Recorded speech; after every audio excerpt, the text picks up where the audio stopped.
Trump thinks India is lost to China. We have lost India and Russia to dark China, says Donald Trump. What happened? US President Donald Trump has stirred up global attention with his latest remarks, claiming that America has lost India and Russia to deepest, darkest China. His statement came shortly after a high-profile summit in Tianjin, where Chinese President Xi Jinping hosted Indian Prime Minister Narendra Modi and Russian President Vladimir Putin. A photograph of the three leaders together symbolizing unity further triggered Trump's reaction.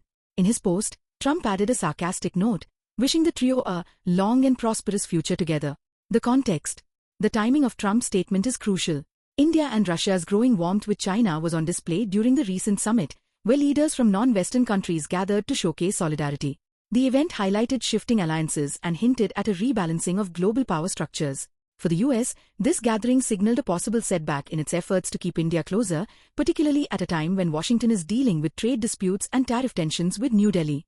Trump's comments also reflect his frustration over Russia's continued closeness with China, despite the West's attempts to isolate Moscow.